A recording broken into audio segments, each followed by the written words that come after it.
Now, it's the clash that almost everyone is waiting for with bated breath here at the Cricket World Cup. It's number 2 versus the number 3 place teams at the points table so far. It's India versus Pakistan. Let's set this exciting encounter up for you then, shall we? Let's look at India first. And they started their tournament with a come-from-behind win against Australia. That really set the pace for the side. Because then they went on to register a clinical win against Afghanistan. Captain Rohit Sharma leading from the front, Jasprit Bumrah putting in a key performance as well. Let's look at Pakistan. Now that team also is coming on the back of 2 wins. They started warmly against Netherlands, but then picked up the pace and put in a charged-up performance against fellow subcontinent nations, Sri Lanka. Mohammad Rizwan and Shafiq putting in brilliant centuries. Their skipper, Captain Babar Azam, is yet to sort of hit the stride, but probably this could be it then. If you look at the face-offs that they've had, the head-to-heads that they've had in ODI World Cups alone, India has always had the upper hand. So that's something that is possibly somewhere at the back of their minds too. To preview this clash, I spoke to former India cricketer and commentator Murali Kartik to throw some light on what could be the interesting mini battles, what to expect in this matchup. Let's listen in. All right, we're joined with someone who's obviously been around for so long. He's been a prolific cricketer on the field and an amazing voice of Indian cricket, not just Indian cricket, world cricket. He's been a commentator as well. And I'm so privileged and honored to be joined by someone who's also gone along to be a bit of a friend as well. Murali Kartik, thank you so much for coming on to our show here, or to Firstpost. It's something new that we've started. I'm so happy to have you here with us. Thanks a lot for having me, Rupa, firstly. And thanks for the introduction.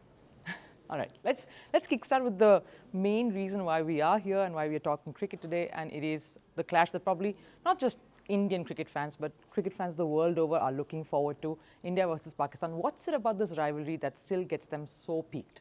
Yeah, it is the mother of all battles, isn't it? And one of the reasons why I suppose it has got that kind of fame or reputation is the history which is attached to it. Obviously, there's a lot going on around. It's not just a cricket match alone. It's the emotions of people from both sides. And you're talking about the Indians who are around the world. It's about the Pakistanis who are around the world, the history and the tradition which it has carried for such a long time. So there is a lot of baggage there. So and for those reasons, you have a battle or a cricket match which reaches other proportions. And I suppose when teams meet infrequently, then that also adds to the flair. If you're eating it every day, if you're having a jalebi and a sandwich every day, you lose the flavor for it.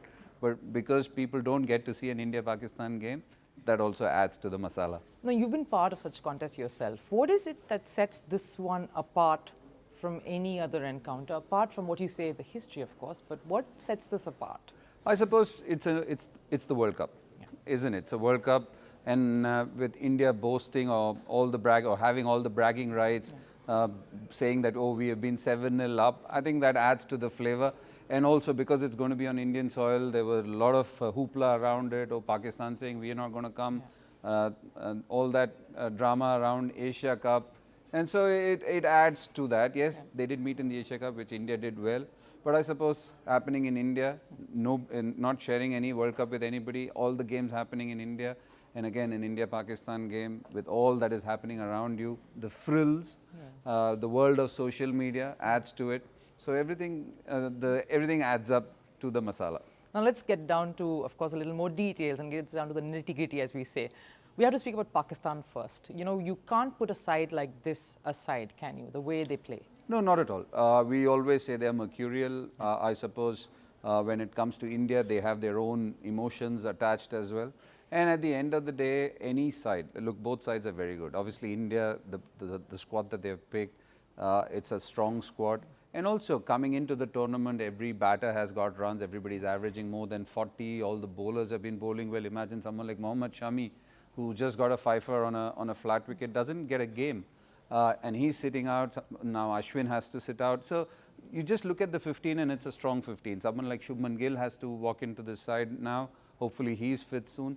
And for Pakistan as well, they've got lots of match winners. You've got a Shaheen Shah Afridi. Hassan Ali has been brought in. He took 4 wickets. Mohammad Rizwan and Babar Azam are 2 gun players. So Fakhar Zaman has done well against us. So there are lots of players who will be itching to have a go at one another. Obviously, there is a lot of built up or pent up tension which you have coming into the game, but once the first ball is delivered or once the match starts, then everything settles down. So it's a lot of what should I say, matchups to look forward to as well. You think of the spinners versus the middle order, like Mohammad Rizwan. They used to open before. Now they are both in the middle order. So Babar Azam and Mohammad Rizwan coping against the spinners, Bumrah against the new ball, Shaheen Shah against our Indian batters. So a lot of matchups there. All right, let's then speak about a couple of them in detail. One is, of course, you have Jasprit Bumrah coming off a really good spell against Afghanistan recently, and he's going to be playing at a home crowd. I mean, every venue is home pretty much, but Ahmedabad, he said he's never played a one-day there. It's the first time. Him against, against the top order, against the Pakistan top order. How do you see that panning out? Yeah, he would relish it because you look at what he can do against a left-hander. He troubled a left-hander, so you've got Imamul Haq in front of him. And in general, Bumrah against any batter, the batter is going to have I wouldn't say sleepless nights. He's going to have nights where he's going to be thinking what you need to do to counter someone like Jasprit Bumrah. Yeah. So obviously he's going to be a handful. He's such an all-round bowler, and I'll always say this: he's one bowler you can take him to any wicket or any place, and within a few deliveries he knows what is the right length to be bowled on that surface. So someone like him, he'll be itching to bowl and relishing that prospect or challenge of being in Ahmedabad and bowling to the Pakistani openers. And why that? He can bowl in the middle overs, he can bowl in the end overs. You know how good he is in the depth. So he's an all-round package as a bowler when it comes to India's fortunes. If we look at the other way around also, you've got Rohit after a scintillating knock, coming in red-hot form, looking really good, the best version possible, and he does this at World Cups. And then you have someone like Shaheen at the other end. How do you see that battle panning out? Look, that is going to be interesting because India against left-arm seamers, traditionally there's been an issue. Yeah. But again, that was the same when they played them in Asia Cup and they came up on top of Shaheen Shah Afridi, but that doesn't mean anything. It's a brand new day, it's a brand new surface, it's a brand new situation, and sometimes it's the stage which gets the better of you. Sometimes the players are the same, but it's the stage which adds to the pressure, and pressure makes you do funny things. So at the end of the day, on that given day, who wins the big moments, who's able to bottle it under pressure cooker situations, I think those guys are going to do well, and that is the team which is going to come up trumps. Last battle that I really want to sort of get your thoughts on, and of course it has to come from you. You have someone like Rizwan, again, such a cheeky sort of a player, and then you have, of course, the spinners who are filled with guile, and you'd know that as well as anyone else. Who has impressed you more when it comes to these two, and who will get on top of this face-off? Look, again, crystal ball gazing has never been my forte. Agreed. But I would say that Kuldeep Yadav, the way he's handling himself, the way he's bowled in the last few months, his control over whatever he wants to do, I think it's been pretty impressive. So he would actually, he's buoyed by that confidence. So you can see that the way he's bowling and his body language is quite confident as well. Ravindra Jadeja is always there and thereabouts. He's again a far improved version of himself because he's constantly working on his game. He's bowled a lot of overspin, getting a lot of bounce, and the way he's bowled in the last two games has been pretty impressive. You use the right word, cheeky, because keepers are generally cheeky. And Mohammad Rizwan, again, he also would enjoy playing against India because he's done well against us. And also, coming off 100, lots of, as they say, success begets success, confidence begets confidence. So he's going to be a handful as well. So Babar Azam, technically correct, coming off two failures. So he would be thinking, India is my game, I'm the captain. So lots of things to look forward to. All right, so I'm going to put you on a spot. I know you don't like this, but which way do you see this going? Look, if you look at the teams on paper, obviously the paper is one-sided. It's lopsided because India is quite strong. You can't pick any frailty, so to say.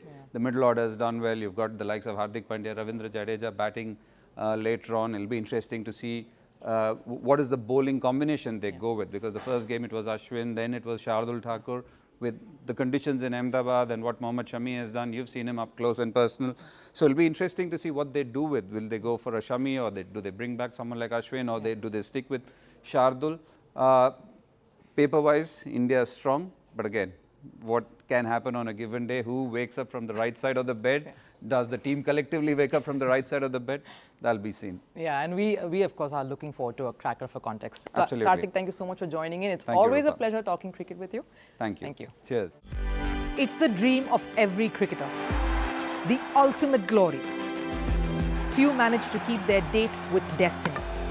But for many, it's been heartbreaks and a cross to bear.